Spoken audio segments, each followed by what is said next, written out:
Et Axel May, journaliste de la rédaction de France 24, nous a rejoint sur ce plateau. Bonjour Axel, merci Bonjour. d'être là. On vient de voir dans ce sujet de look ici et là ces versions contradictoires. Alors il y a les craintes formulées par le président du Parlement iranien, Mohammad Ghalibaf, qui explique que dans le plus grand secret, les Américains se préparent à une opération terrestre. Marco Rubio, que vous avez entendu à l'instant, dit tout à fait le contraire. Qui croire?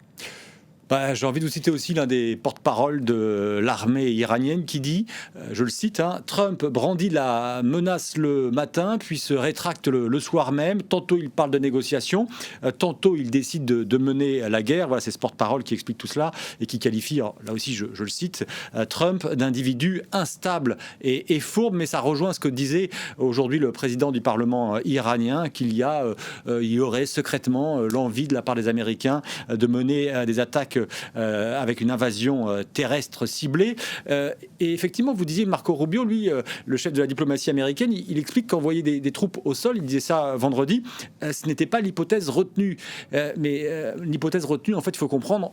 Pour le moment, il se laisse différentes options et pour avoir des options, il faut avoir des troupes qui soient déployées en nombre dans cette zone du Proche-Orient. Marco Rubio qui a quand même aussi dit d'ici 2 semaines, ça sera terminé. Alors que si on envoie des troupes au sol, vous imaginez bien que c'est reparti pour un cycle qui risque de durer.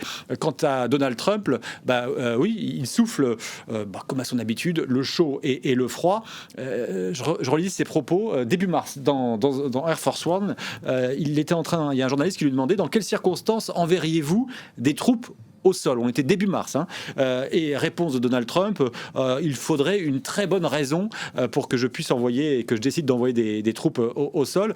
En fait, depuis le début de ce conflit, il espérait sans doute naïvement qu'il soit rapide, qu'il ne s'inscrive pas dans la durée.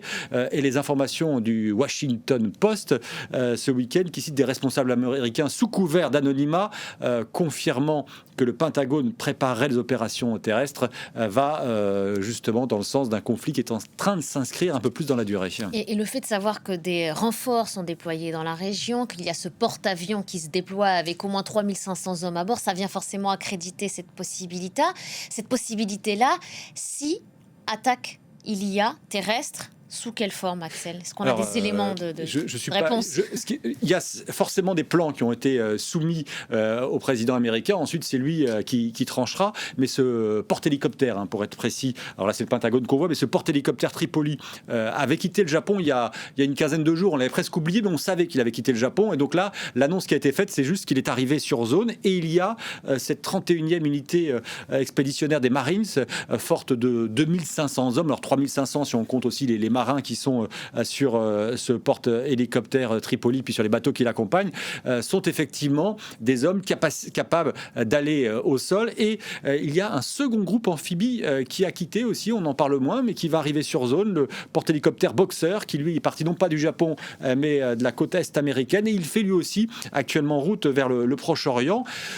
On oublierait presque, décidément, l'armée américaine qui pourrait déployer au moins 1000 soldats de cette prestigieuse division aéroportée qui est la 82e division qui a écrit ses lettres de noblesse durant la Seconde Guerre mondiale et qui est capable d'aller rapidement sur des cibles. Donc, pour répondre à votre question, quelle serait l'option? Soit, vous savez, cette île stratégique de Karg par laquelle passent 90% des exportations de brut iranien, qui est au large des côtes iraniennes, ça pourrait être prendre le contrôle de cette île pour mettre un peu plus la pression sur les Iraniens. Et ça pourrait être aussi, on en a déjà parlé, cette volonté de relâcher un petit peu l'étau à la fois sur le détroit d'Ormuz, qui est de facto bloqué, cette voie maritime importante pour le pétrole, par l'Iran, mais aussi faire attention à ce qui se passe plus au sud, du côté du Yémen, avec le détroit de Bab el-Mandeb, qui pourrait lui aussi subir un blocus et aggraver un peu plus la crise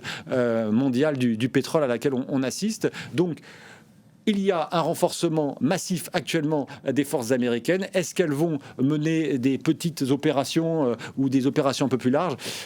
Comme souvent avec Donald Trump et l'Amérique de Donald Trump, il faudra attendre de voir ce qui se passe pour se dire est-ce qu'on avait ou pas raison de s'inquiéter sur ces possibilités. Le temps nous le dira.